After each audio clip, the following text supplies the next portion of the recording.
My name is Klapper. I'm a service technician with Broaster Company. Today we're going to go over basic operator troubleshooting with your filter system. The first thing is you want to drain your oil, and that would be your drain valve handle in the 12 o'clock position, so up and down is open, 3 o'clock is closed. If your drain valve handle is in the up and down, the 12 o'clock position, and your oil's not draining, that means your drain valve is clogged. So what you're going to want to do is use your ramrod to unclog the drain valve, or the drain valve. So use your ramrod, poke it down in there, get your clog down, taken care of, and then your oil should start draining.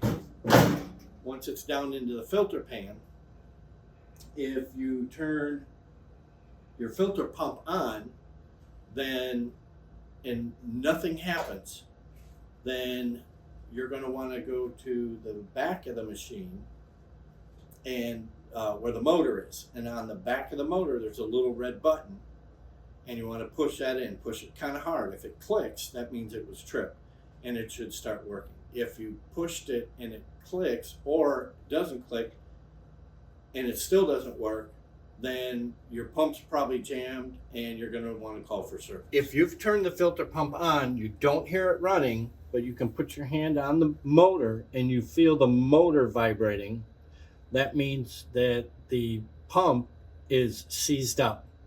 Now what you can do there is cycle your filter motor on and off up to 10 or 15 times and see if that'll free it up.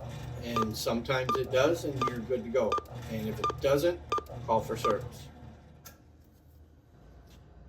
If you start your filter pump and you do hear it running, but oil is not returning, that could be a couple of different things. Want to make a note, be careful because your oil is going to be hot. Make sure you got some gloves on to protect yourself. If your screen's missing, you're basically going to have to tear your filter pan apart. You're going to have to get the oil somehow, measuring cup or a bowl, close your drain valve, put that oil back into your cooking well, empty your filter pan, and make sure that your whole filter pan setup is correct. For proper filter pan setup, Chef Ken did a video called Filter Pan Setup. You can go check that out.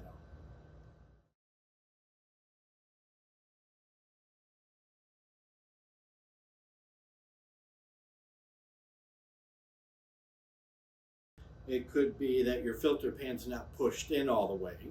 It could be that the O-ring on the riser line, which is a steel line that comes up from the filter pan and connects to the suction line. So this is your O-ring. Sometimes you may have taken it off and forget to put it on, or it broke. You want to verify it's there. And if it is, you also want to look at it, spin it around, look at it, and make sure it doesn't have any nicks or cuts, or any type of damage to it.